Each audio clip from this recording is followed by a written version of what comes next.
ahead and make your way out the door. We're going to get started. So if you are standing, if you are exiting out, please continue moving toward the door so that we can begin our next section. You all can, yes. Thank you so much for your attention thus far. And we're looking forward to the second part of our forum.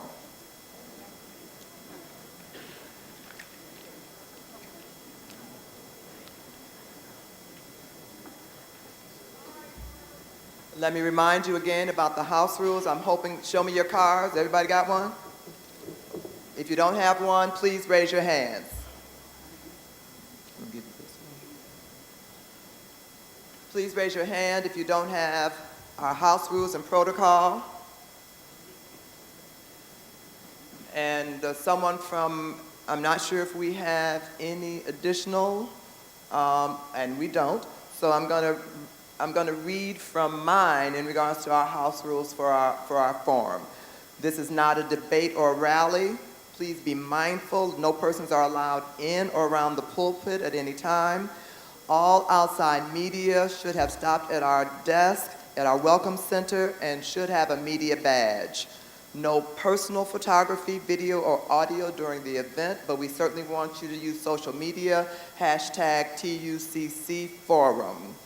Please, and you all were really, really good, no clapping, cheering, booing following candidate responses. And absolutely no distribution of political paraphernalia, no distribution of buttons, t-shirts, or anything in that manner on church property anywhere. All right, thank you. I'm gonna hand it over to our moderator, Robin Robinson. Thank you very much. And thank you, gentlemen, for joining us.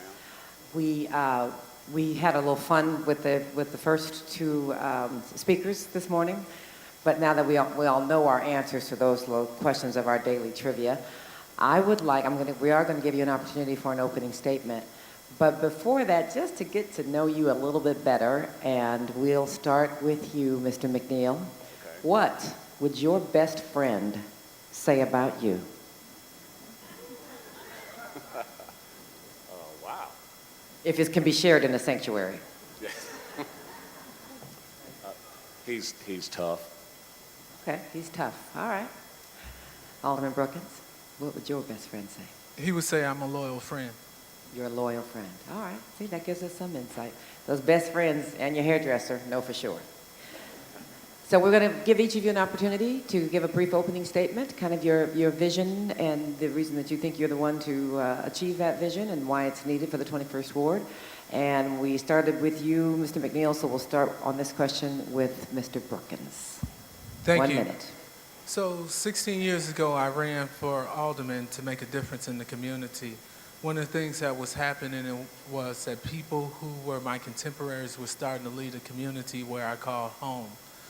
They were starting to move to the suburbs, whether it was Homewood, Flossmoor, and places all throughout the community except for the South Side and the area that I love so much. So I decided to make a difference in, one, bringing quality housing, two, bringing shopping outlets, making the schools better for our community, and fighting to lower the crimes. We've been successful with all of those things, although we still have some work to go. There are many projects in the mix, and we'd like an opportunity to finish those projects that are going forward. Thank you. Thank you. Mr. McNeil. Yes, thank you, Trinity, for doing what no other church has been able to do in the 21st Ward so far, and that's to bring Alderman Brookins here before his constituents. So welcome, Howard, to Trinity. Greatest church? Greatest church? I'm sorry, we don't direct each other directly. Yes. I am Marvin McNeil, candidate for the 21st Ward, and I represent the upgrade and change that we deserve. Our ward lacks the proper maintenance and repair of our streets, sidewalks, and alleys. I represent that change. Our ward lacks the leadership and the guidance necessary to organize our businesses in our community. I represent that change. Our ward represents a rubber stamp in City Council that, quite frankly, is a change that we deserve. Our ward lacks transparency. We have an alderman that does what he feels is necessary without regard to those who will be affected by his decisions. I will change that process.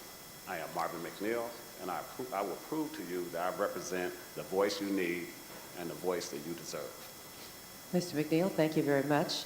However, we would like for you to speak about what you do more so than what someone else has done or has not done. Yes, It would give us more of an insight about your plans and vision.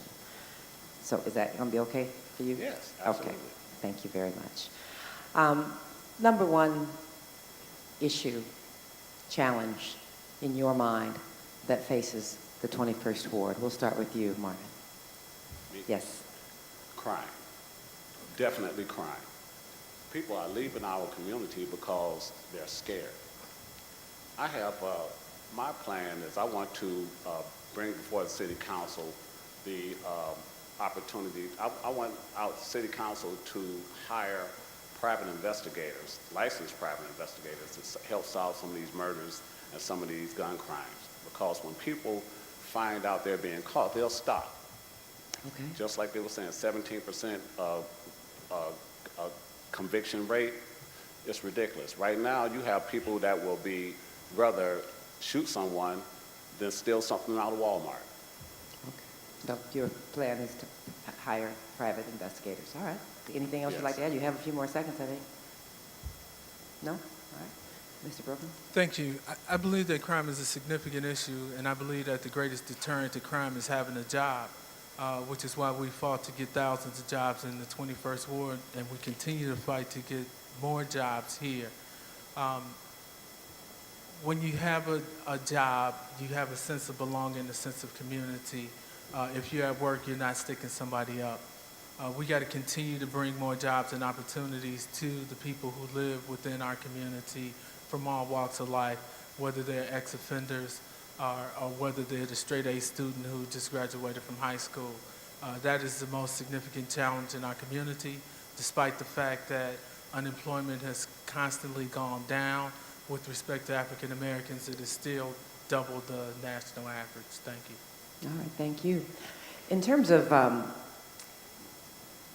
strategies and initiatives to improve the quality of life, including the reduction of violence, someone is asking what you would do to support Little League, and let's broaden that out to other programs that engage, mentor, uplift young people. And I'm going to start with you this time, Alderman. Young people's programs like Little League, things that what would you do to support? No, I was just making sure you said you were starting with me. Oh, So yeah. thank you. Yes, but that's not it. That's not the only thing. So there are some people who thrive at sports, but there's some people who thrive at academics. There's some people who would rather go fishing, and we need to support all types of activity for our youth, whether they're more than sports. I tell people when the first thing they say is, well, what's going on with the parks and how can I help? I tell them whether you crochet, whether you fish, whether you know karate or jiu-jitsu, you need to volunteer your services at those parks, because the way our system is set up is if you use it or lose it. And programs are going out of our community because there's nobody programming things or bringing those kids to the parks. We've supported a lot of nonprofit organizations and people who are doing things within our community, and will continue to do so. Thank you. Mr. McNeil. Yes, in fact, I'm still a Little League coach in the Brainerd Park area. Been doing it for the last 2 years. As a matter of fact, I'm a member of Omega Psi Phi Fraternity Incorporated. And through that, I participate actively in mentorship. We take children fishing. We actually take them out on Lake Michigan on yachts of some of my fraternity brothers to let them experience the high life for the most part. Mm-hmm. We have, in regard to Little League, our parks in the 21st Ward are very underutilized. Foster Park, you go out there and it's a huge, vast park, and it's not being utilized. I would like to bring those programs, activate them through the park district so we can get the children active. That was my follow-up question. You talk about people volunteering, giving of themselves, being part of the solution.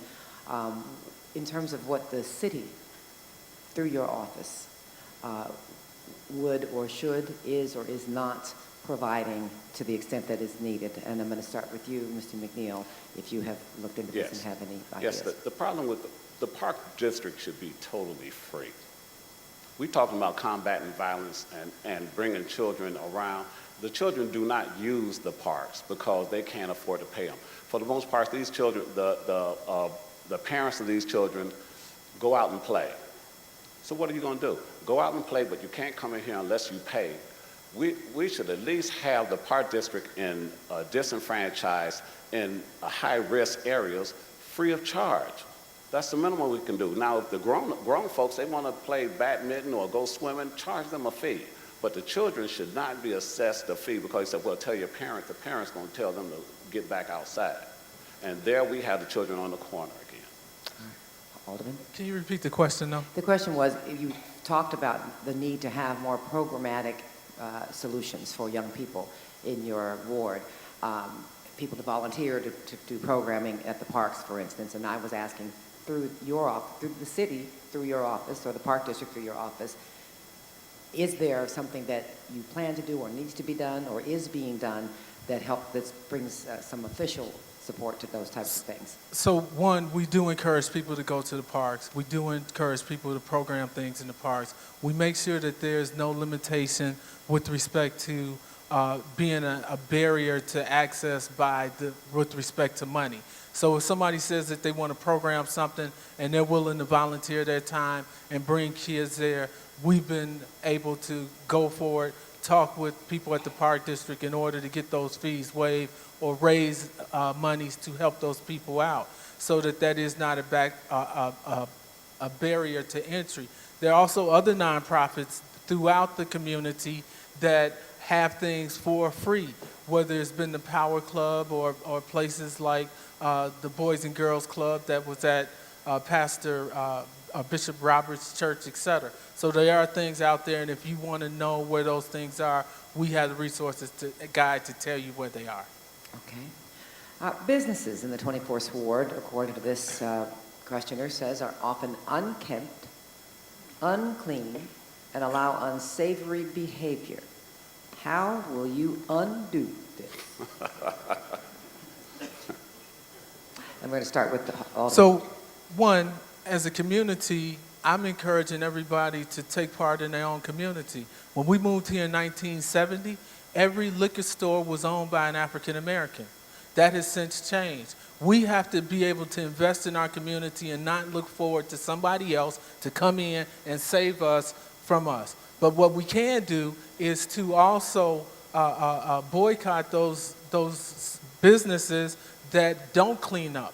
We send city inspectors to find and inspect those businesses who are doing wrong.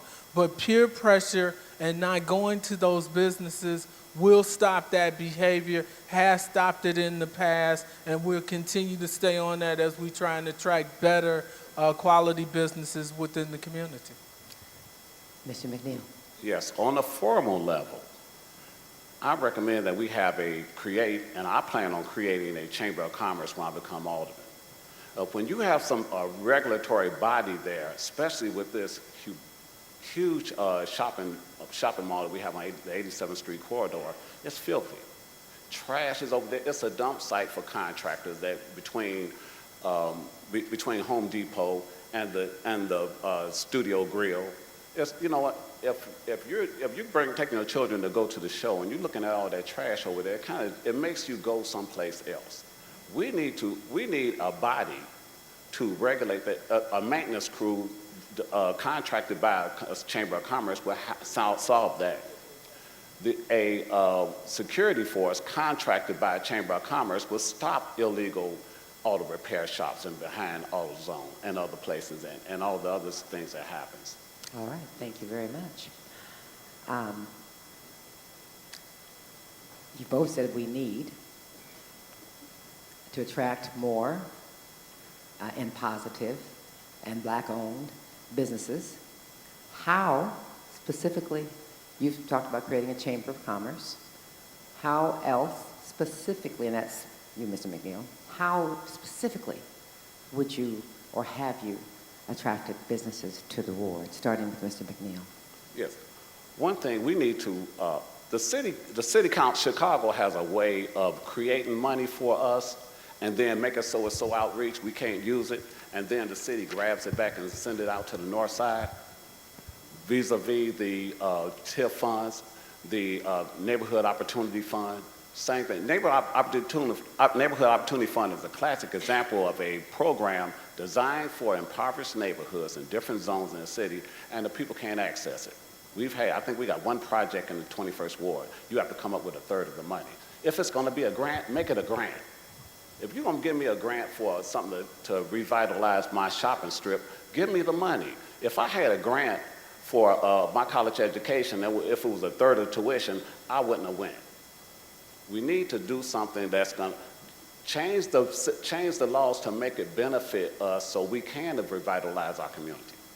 Alderman? We've gone out and recruited businesses and promoted businesses, whether it's small businesses like Poppin' Dough Donuts on 95th Street near Longwood, Laney's Bakery that has done a pop-up at the 83rd Street Mall, 2 African-American young ladies who do bakery goods for Whole Foods Market and have the entire Midwest region of Whole Foods to do it. If they do well there at 83rd, they will open a permanent bakery there, and I'm encouraging everybody to go. Wild Blossoms Winery and Meadery in the ward. We talked to them, recruited them, worked with them to be there. That is how you get small businesses and businesses to come there. You got to find them, show them places where they can thrive, and work with them to make sure that they're successful. All right, thank you very much. The next question is about participatory budgeting, the opportunity for the community to have a say in how your money is allocated. Would you commit to devoting the time and resources necessary to let your constituents participate in your budgeting process?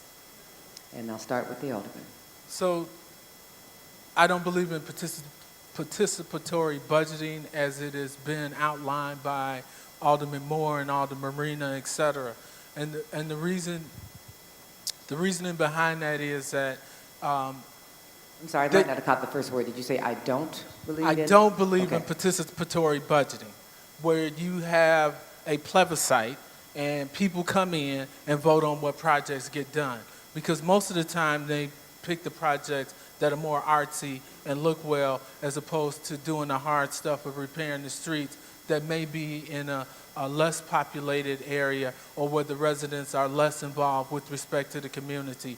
We have to be fair in spreading the resources, as meager as they are, throughout the 21st Ward, whether it be on the north side of the ward, the south side, the east, or the west side. Thank you, Mr. McNeil. Yes, a participatory budget, when you do something like that, you have to be ready to be transparent. And that's the problem with that. If you don't want to do the work, you don't have the ability to convince folks technically and aesthetically what's going on in your community and what you plan on bringing in here and the reason why you bringing that in there. That's why we have, right now the 21st Ward is finding out finally we're going to have a anaerobic digester in our community. Yeah, what the heck is that? We need to explain to us. So when we have budgets that are closed door, and I'll tell you when I do it, and after it's done, then we don't have the mechanism to add the suggestions to You that. are in favor of participatory budgeting? Absolutely. Okay. Transparency, yes, ma'am. Just checking. Okay, that might be for the business. I don't know, there's a lot of questions about business. Here's something kind of specific. What would you, or what can be done, and what would your role be in doing something to improve Loudoun homes? Starting with you, Mr. McNeil. There's a lot of problems over it, not Loudoun homes particularly. I'm sorry, Loudoun homes. But Ivy Park, that's almost a health zone. There, the basements in there are They're not waterproof. People have water and mold in their basement. And it really is going to require some federal funding for that landlord, the owner of that property, to bring it into compliance.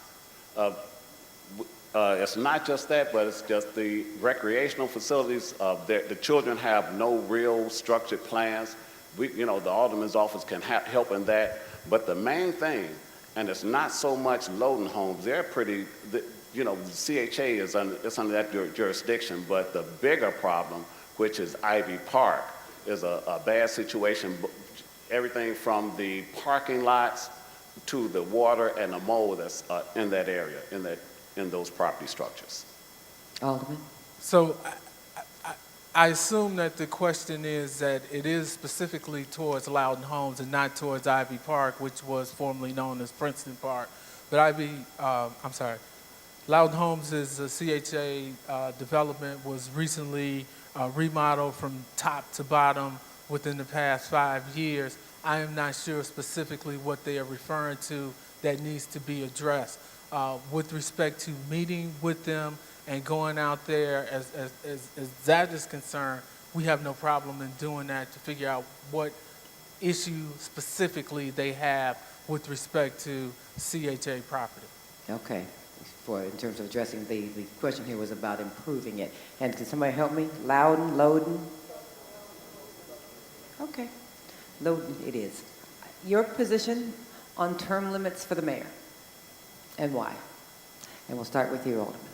I don't believe in term limits. I think that the term is set by 4 years when you're elected to office, whether you're the mayor, the alderman, state rep, or state senator. The problem is that somebody's always running the government, one way or the other. It will be somebody who is not elected and you do not know their name if there's a term limit. They will wait that person out for that term and then impose their will. By the time a new mayor gets into office, by the time a new alderman gets into office, the term will then be up, and then that bureaucrat, that person who was not elected by anybody, will know where all of the skeletons are buried and will run the government and will not be accountable to anybody. To make sure that I got that right. So the bureaucrat or the technocrat that says, look, I'll be here when you're gone because you have term limits. Right, because you're out. All right. I'll just wait you out another 2 years and you'll be gone. Interesting take. Mr. McNeil. I am so in favor of term limits, mayor and alderman, because let's go forward. Don't sit up in there until you're so tired and now you think you're entitled and all of a sudden people are bothering you when they come in your office. Let's burn them out. For 8 years, in 8 years, if you don't have it together by 8 years and did what you want to do in 8 years, and what it does, it makes you complacent or make you bored at your position, and you start running for other offices. You start running for Cook County State's Attorney. You start running for Congress. You start running for judge. You start trying to find out how you can get in another spot. And that's the problem with not having term limits. You don't appreciate what you have while you have it. And then when the end of your term, when you see your last 2-3 years going through, now you can start telling the truth and start doing things for your community that makes an impact and a difference, because you out and nothing they can do to you or say to you that's gonna make you any different. Well, I don't like the idea of now you can start telling the truth. Truth good all the time. Okay, I'm sorry. I'm not trying to rile up my fellow Trinitarians here. Other than meetings, in what ways would you or do you communicate, engage with your constituents? Mr. McNeil. I plan on having pop-up meetings. You won't have to worry if did I miss the community meeting or that the meeting location is too far from me. I'm gonna hit all my communities we'll meet in McDonald's, and it might be nothing, but it might be packed with 20 people in there, but hey, people buying from the shop, and at the same time, I'm meeting people who can't drive to my community meeting, but they can walk up to there. I'm also, I am the editor of Greek Life magazine, Greek Life newspaper, so I wanna have a real community newspaper that not just a newspaper or a newsletter I break out during the election time talking about, ooh, look what I did. I'm talking about something that won't cost the constituents anything, because the businesses will gladly pay for a newsletter that has their business in it. They know it's going to be distributed through the whole community, because a lot of seniors they're not on Facebook. I heard that we the only ones on Facebook that the kids have left. It's just us seniors. Alderman. So I have town hall meetings once a month. I do 10,000 robocalls a month. I have ward night. I have pop-ups. I go to block club meetings. I go to block club parties. If you call my office and you don't have a block club and you say I'll have 3 people in the kitchen, I'll show up at your house. All right. Another geographically specific question. What is the plan for a blighted 95th Street corridor? Is that specific enough for you? Do you know what they're speaking of? I do. I hate to label things as blighted, but the 95th Street corridor. Alderman? So with respect to the 95th Street corridor, if we're specifically talking about the corridor on the west side, the east side of the ward, which would be near the CTA station, we would like to link between Eggleston and State Street to Chicago State University and make it somewhat seamless going back and forth in that area and get additional businesses through that corridor, trying to make it a transportation system, a transportation-oriented development throughout that corridor is what we've been trying to do. It is going to start, quite frankly, after they finish the 95th Street station and they do the park and ride, et cetera, and then we can see what is left and what can be done, what businesses can be moved, what businesses can be moved, and what businesses can be encouraged to come to the 95th Street corridor. Okay, so you have a plan. Mr. McNeil? Yes. Yes, the reason why I do know is because I'm a 30-year retiree from the City of Chicago Department of Planning, building and zoning inspector, code enforcement officer. And I used to do this, the zoning changes and amendments for the aldermen. When they called and, hey, we got the situation, we want to change this zone to this area, I was that guy that they called. Most of the aldermen anyway. But what the first thing I would like to do is ensure that for the city to upgrade that pavement on the streets between the Dan Ryan Expressway over to at least LaSalle, because that asphalt is crazy for the heavy traffic of trucks and buses that go on there. It will never be right with the surface that they put down there now. But so far, I've spoken to Pastor Moss and Pastor Hughes at Third Baptist Church to say, hey, I want you all to get together from Trinity, from the Dan Ryan to Halsted, and Pastor Hughes from Ashland to Halsted, so we can find out what we can do to upgrade these businesses and beautify the corridor of 95th Street. All right, thank you very much. How will you address homelessness as elected or if elected, and what systems will be put in place to reduce their return to homelessness? Yeah. Starting with you, Mr. McNeil. Yes, the problem with there's not just a homeless problem. There's a vacant house problem, especially when it comes in relationship to the 21st Ward, because we have too many homes in the ward that are vacant. Literally every block, and everybody, if you on your block somewhere, there's a vacant home, and that's a shame. I'm going to have a meeting between the people who own those properties, the banks, and the city, because the city and the federal government is a major landholder of foreclosed properties in our ward, and tell them, say, hey, between you and HUD, we got to get these homes occupied. People are homeless because they're not matched up. They need training to learn it's not just, you just can't give a homeless person a house. They need to know you have to empty trash, shovel snow, cut grass, and do other things that a homeowner can do. And I think it's a lot better to do that instead of giving them a certificate so they can go around and do it when they want. Thank you. So there's a number of ways to address homeless problems. First, you got to figure out what the problem is with respect to the individual. One, if it's substance abuse, we work with Pastor Barclay and his program in helping people who have substance abuse problems get well. We work with Christian Community Health Center and Full Circle, who build affordable housing. We also have New Beginnings Veterans Center that we built in the 21st Ward to help veterans. So we're working with all of these neighborhood community and community organizations to help people solve the homeless problem, figuring out what it is. Some homeless people don't want to be helped no matter what the services were.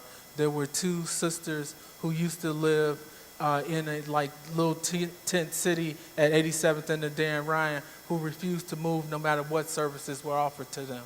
So we just got to keep checking on them and helping those people. Thank you very much. Moving to another subject of how to address harm. What will you do to support women? And I'm going to switch that a little bit. Anyone who is a victim of domestic violence.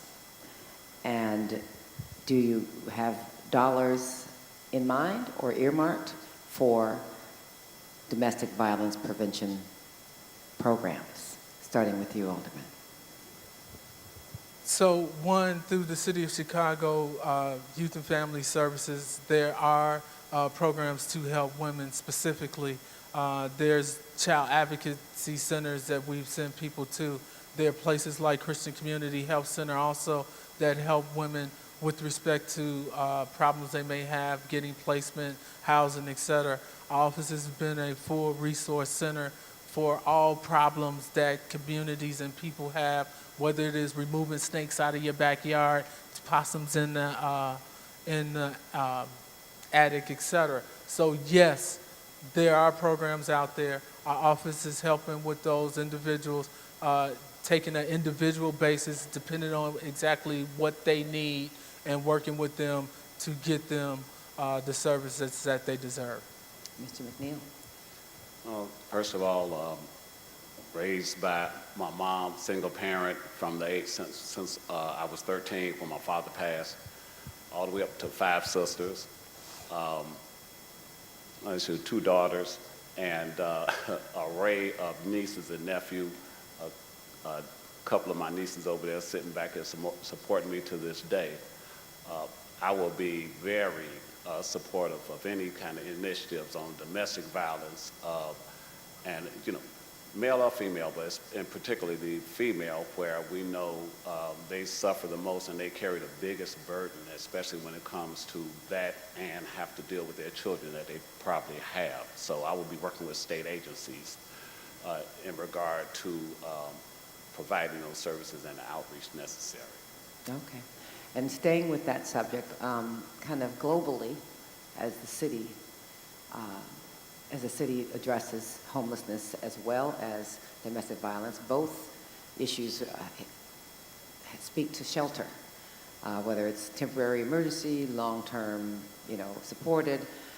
Do you have a view of what the gap is between the need and the demand for shelter for people who are in crisis situations? And would that be a subject that you'd be willing to champion within City Council, Mr. McNeil? We have a tent city in Chicago. We all should be embarrassed about that. Downtown, plastic tents. I can't even stop. I was out at the early voting booth location in front of the library 9 hours, and I froze to death. So I can imagine they're living out there in that situation. That polar vortex, when people say stuff like that, it don't mean too much to us outside of go in, turn the heat up, and get some hot chocolate or some whiskey or whatever you have. But for them, it's life or death. I'm open for suggestions in regard to that for people who have these programs. We have community development block grants for those of you who have ideas on correcting homelessness, and we need to keep that in the public eye all the time. Thank you. Alderman Brookins. Yes, I have. Yes, we do champion that. And with respect to the 21st Ward, there's not tent cities in the 21st Ward, but there are people who are in need. And during that polar vortex, we marshaled personal resources, family resources to help people, whether they were here at Trinity, whether they were at Pastor Kenyatta Smith's church down the street, or throughout the city, in helping them with hot chocolate, soup, whatever it is that they needed, and other resources, getting them there.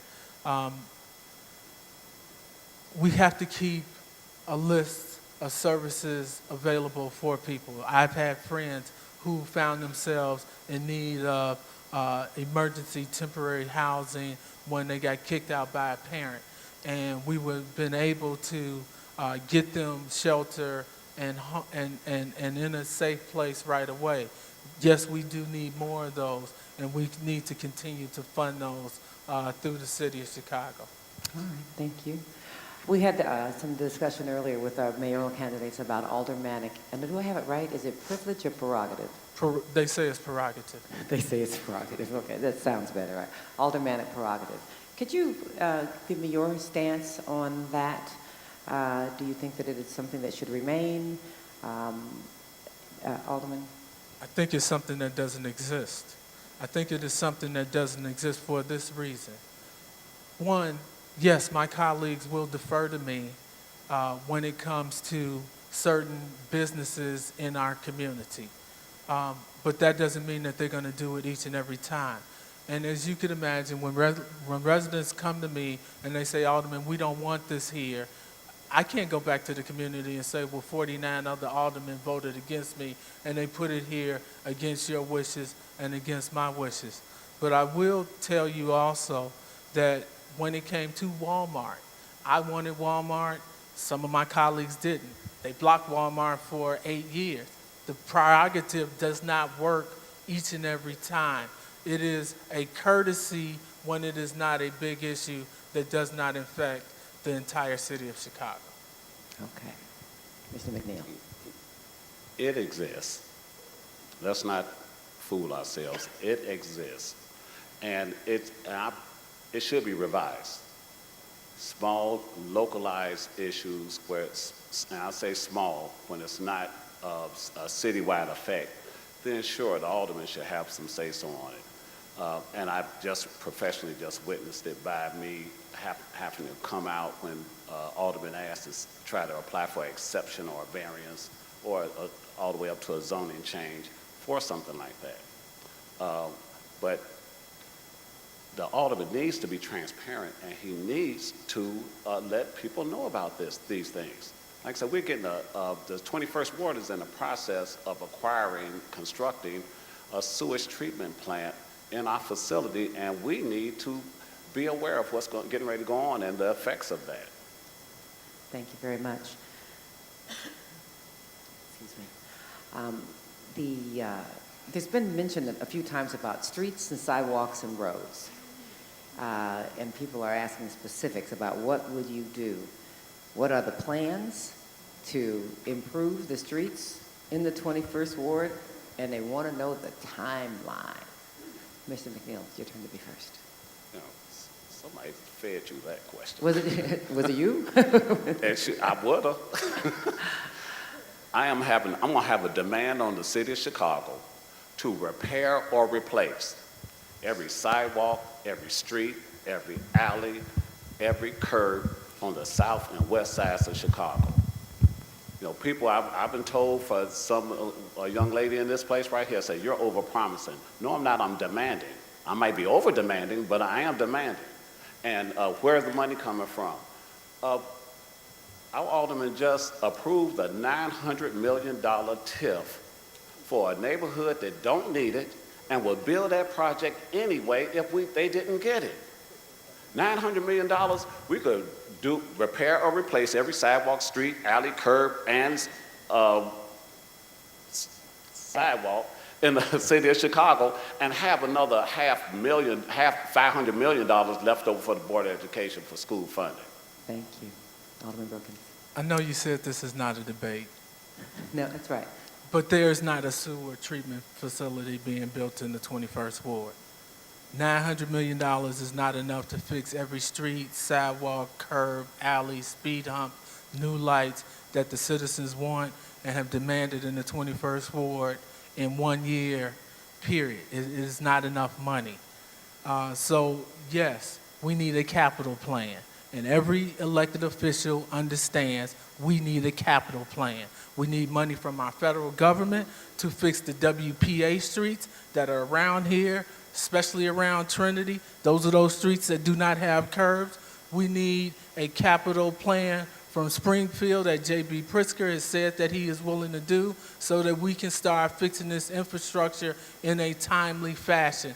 And the only way all of this is going to be done is if we get a capital plan, because we can't afford to pay for the pension benefits that are hitting us and all of the other things and fix every street, sidewalk, curb, alley, gutter, etc. in the city of Chicago in 4 years, let alone 50. Okay. Without it. You mentioned a couple of things that were also mentioned in the previous conversation, which was about the financial condition of the city. One phrase being that we're going to have a conversation about revenue. Do you think that is coming in the next year, and are there hard decisions that you are going to have to support, and will you? Yes, they are. Yes, I will. And the thing I love about our community is a lot of people think that all black communities are the same. They're not. The 21st Ward is unique. We are 8th in median income. We have the highest median income of any African American ward in the city of Chicago. We have a lot of people here who are on pensions and deserve their pensions. They worked hard for their pensions. My opponent has talked about cutting the pensions, the current pensions of pensioners. I say that we promise those people that money, and by any means necessary, we're going to have to live up to our promise, whether that includes raising taxes or laying off some people in order to keep our promises and our obligations. And so, yes, I'm willing to listen. There's some efficiencies, as both of the mayoral candidates talked about, that can be implemented, but when the rubber hits the road, somebody's either going to have to raise some taxes or a lot of people are going to have to be fired. Thank you. Mr. McNeil? Yes, there's several ways that we can increase our revenue. That financial transaction tax is definitely one we need to look at. And when I mentioned doing some adjustments to city pensions, I get my money from us. I'm a city pensioner. I'm not going to sit and say, get rid of my pension. You know, that's, dang, I don't need to be up here if I'm saying something that's stupid. But what I am saying is before Chicago goes by way of Detroit and they wipe our pensions out, or say, okay, now you got a third, let's look at that COLA. Exactly what are we talking about? That we have to look. I'd rather be safe than crying and looking at my checkbook, and I don't have anything in it. Thank you very much. The last question is about the kind of operationally, the Chicago City Council. 50 aldermen is more than any other city has. There has been talk about reducing the number of aldermen. So try to keep this real brief, and then I'll get one more question in, starting with you, Mr. McNeil. Do you favor keeping things the same or a reduction? These aldermen can't handle the property they got down. So you're gonna make somebody a czar of 3 or 4 wards altogether. We'll never see them. We don't see them now. Okay. And now they'll have their excuse. You know how much property? How many times you all heard that in a council, in one of the community meetings? Do you know how many people my ward covers? Do you know how many blocks we have? Wow, let's not feed them an excuse. And that's me too. All right, Alderman? So, I just can't sit here and let misstatements go by. In a Sun Times endorsement session where Joe Ziegler and Mr. McNeil and myself were there, Marvin McNeil said he would cut the pension of current pensioners, period, full stop, nothing else regarding that. That's not true. Oh, hold on. With respect to 50 aldermen. We represent 53,000 people. We are more accessible than anybody else and get called for everybody's problem. We get called for the state rep, the state senator, the Cook County commissioner, the congressman, the U.S. senator. They ask us about Social Security, Medicare, Medicaid, et cetera. We handle more than 17,000 service requests in a year. No, I am not in favor of cutting down the alderman or to 15, as Bill Daley said, or even 25. All right, so one last question, which could be it could be a one word or not.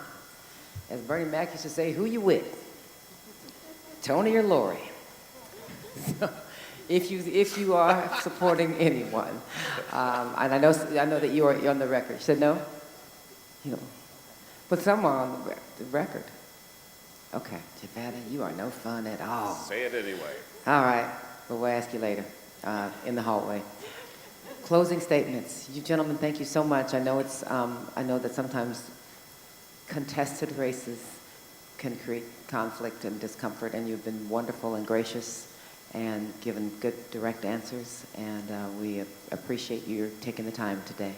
So, closing statements. I believe that Alderman Brookins spoke last, so you first.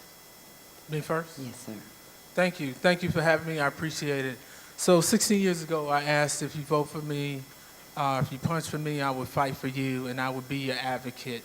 I told you that, one, I would fight for you for quality housing, and we built quality housing. We built affordable housing, market rate housing. We built veterans' homes. We built seniors' homes throughout the ward, et cetera. I also asked you to vote for me, and I would help out and stem the tide with respect to businesses leaving the 21st ward. And we've had a significant measure of success, whether it be Starbucks, Lowe's, Walmart, Staples at one time, Best Buy at one time, Chipotle, GNC, the winery, Studio Movie Grill. We've done that. We've had significant infrastructure improvements, whether it's been the CTA, the library, hundreds of millions of dollars in streets and sewers and water mains, et cetera. We have 9 level 1 schools in the 21st ward and brought thousands of jobs to the 21st ward. We're almost there, but we're not there yet. We're continuing to stem the tide. When I was first elected, I was the only elected official that lived in the 21st ward. Now that we have help with our state rep and our Cook County commissioner, we've been all pulling our resources to make the community better for everybody who lives here. I'm asking for one more chance to support you again and vote for me, and I'll continue to fight for you. Thank you. Thank you. Mr. McNeil? Yes. Change is good. Y'all can whisper that. Change is good. Howard Brookins has been alderman for 16 years. We have some people that have been in their homes 30, 40 years. You remember when the sidewalks were solid and the streets were clean. The question is your neighborhood just as good now as it was 16 years ago? If it is, vote for them. But if it's not, you need a change. I need a change. We all need a change. Politicians have a lot in common with diapers. You got to change them on a regular basis. And for the same reason. I'm Marvin McNeil, and I approve this message. And by the way, I am supporting Lori Lightfoot. Thank you. Ooh, y'all, okay. Thank you. We appreciate you very much, and thank you, Trinity. Thank you. So first, hi, again, I'm Dr. Javette again, Chair of Church and Society Ministry. So first, let me have you give a round of applause for Howard Brookins and Marvin McNeil. Hi, Howard. Second, give yourselves a round of applause for staying for the second half of our forum. I want to absolutely thank veteran journalist Robin Robinson for taking time today out of her schedule to moderate our forum. I must acknowledge the members of Church and Society, the ministry services, media services, security, and just an awesome team for TUCC that helped to put this event together and participate collaboratively. And I just really, really thanks for all the support. And please give them a round of applause. Again, we want to make sure that you vote. If we can't say anything, we want to make sure that you vote and everyone around you votes. Church and Society meets the first Tuesday of the month at 7 p.m., and we invite you to join our ministry. Church and Society meets the first Tuesday of the month at 7 p.m. here at Trinity United Church of Christ. So we invite you to join our ministry. We need you, and if you don't want to join Church and Society ministry, we ask you to join a ministry. Pick one, join it. And as we close out, I want us please be still so that we can close out in prayer with Reverend Jasmine. Thank you. Our Digi-Pastor. We have had a long afternoon, but if you will, please for a moment, just still yourselves. Oh, gracious God, we come this afternoon, God, thanking you for candidates, people who want to make our city better, God. God, we ask that you be with each and every one as they go on their journey, but be with our city so that we can be better, God. God, we ask that you go with each person as they leave this place, but just know that we just want a better city. So whatever it means, we want a better city, and we want our people to go out and vote, no matter what that means. Give everybody the energy to go vote. Let us all together say amen.